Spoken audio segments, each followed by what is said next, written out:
El auténtico despeñadero. Comúnmente este espacio lo ocupo para compartir con ustedes mi opinión sobre temas que acontecen en México y el resto del mundo. Pero considero imperdible la oportunidad de comentar y compartir una de las mejores columnas del periodista Pablo Iriart, en su espacio Uso de Razón del diario El Financiero.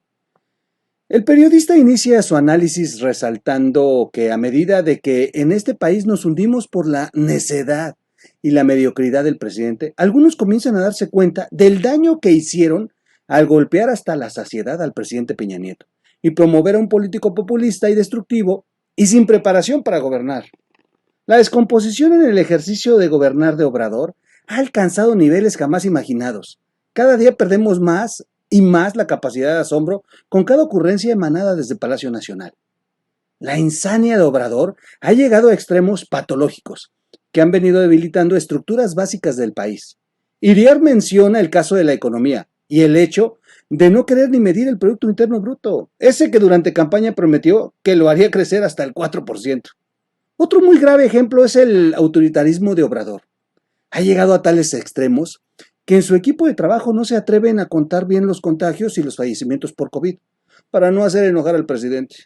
Poco falta para llegar a la caricatura de ¿cuántos muertos hay? Los que usted diga, señor presidente. Y es aquí donde Iriart nos pregunta, ¿qué les hizo Peña Nieto? ¿Qué les robó? ¿Perdieron su empleo? ¿Les dejó sin becas, sin medicinas? Fue un presidente con luces y sombras, pero básicamente sensato, sin oídos ni rencores, ligero de soportar. Dejó el país creciendo por encima del promedio mundial. Creó 4 millones de empleos. México exportó más manufacturas que todo el resto de América Latina junta. El salario creció 11.7% por encima de la inflación. Sacó a 2 millones de personas de la pobreza extrema. Sus grandes obras públicas tenían sentido de futuro. Duplicó la capacidad operativa de los puertos y arrancó un potente aeropuerto internacional en Texcoco que se pagaba solo. A este gobierno le dejó 300,000 millones de pesos en el Fondo de Estabilización de Ingresos Presupuestarios, inversión extranjera nueva y enfierros por 193,000 millones de dólares. El IMSS pasó de números rojos a números negros y al concluir el sexenio se le inyectaron 73,000 millones de pesos en reservas financieras. La Casa Blanca. Sí, la Casa Blanca. Resulta que una vez detonado el escándalo, no ilegal, pero sí muy cuestionable por el conflicto de intereses, a Juan Armando Hinojosa del Grupo IGA no se le dio un solo contrato en el gobierno federal y todos los contratos con gobiernos estatales le fueron cancelados. Como lo recordó hace un par de semanas en las páginas del Financiero el periodista Raimundo Rivapalacio, un crítico vertical, inconsistente de Enrique Peña Nieto. Hubo sensibilidad y reacción ante el malestar de la opinión pública. ¿Y ahora qué tal?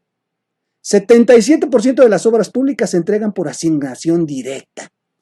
Se desdeña como un ataque a nuestro proyecto el tráfico de influencias denunciado por la venta de respiradores artificiales al IMSS, casi al doble de precio. El fiscal general de la República lo puso Morena y se convirtió en un fiscal carnal. Adiós justicia para México. ¿Dónde están los colectivos? Por una fiscalía que sirva. No al fiscal carnal. Y las ONG que protestaban, argumentaban y eran escuchadas en el sexenio anterior, ¿dónde están?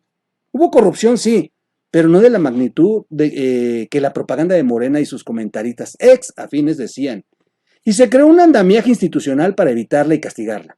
López Obrador tiró el Sistema Nacional Anticorrupción, le cortó presupuesto a la ciencia, a la tecnología, desmanteló el Seguro Popular, demolió la reforma educativa, congeló la reforma energética y perdemos hasta la camisa con la obsesión petrolera. Nos arrodillamos ante Trump, le hacemos el trabajo sucio en el sur y en el norte, al mismo que anunciaba que el muro en la frontera sería pintado de negro para que atraiga más calor y queme al que intente cruzarlo. Nuestro gobierno le agradece y lo llama amigo, el que se conoce en las desgracias. Peña cometió el error de recibir a Trump en Los Pinos durante su campaña y el actual presidente no lo va a recibir, sino que va a ir a darle las gracias a Estados Unidos en julio, en plena recta final de la campaña por su reelección. ¿Gracias de qué? Hubo decoro en la relación con Estados Unidos. Peña respondió a cada uno de los agravios de Trump y le canceló la reunión tripartita ya agendada en Washington con el premier canadiense por un tuit agresivo hacia México. Ese decoro se perdió. Capitulamos ante el prepotente. Peña renegoció el Tratado de Libre Comercio sin desdoro para México. Terrible lo del socavón en el Paso Express de Cuernavaca, que costó la vida de 2 personas. Se investigó y fue un problema de filtración de agua. No, ahí quedaron el gobierno de Morelos y la administración federal para decir y probar lo contrario. Nada, no han dicho nada. En cambio, en Tlahuililpan, 130 personas murieron calcinadas el año pasado en un festín de huachicol que funcionarios de Pemex inspeccionaron, reportaron 5 horas antes de la tragedia y se dejó correr hasta que ocurrió la explosión. Eso es negligencia criminal. ¿Alguna protesta? Cero. Peña reaccionó tarde en la masacre de Iguala, sin duda, pero se investigó y encarceló a más de un centenar de asesinos materiales e intelectuales.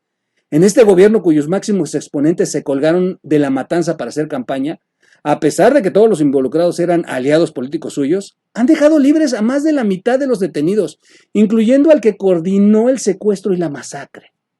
Hubo muchos muertos en la lucha contra la delincuencia, y ahora hay más, con manga ancha a los grupos criminales que se rehicieron porque el gobierno los mima. La crítica denunció el influyentismo y la mayoría de las voces fueron atendidas. Cayó el director de la Procuraduría del Consumidor, su camarada, y el director de la Comisión Nacional del Agua, su amigo. Cesó al director de Pemex a mitad del sexenio, su compañero de campaña, y sin el paracaídas del fuero legislativo.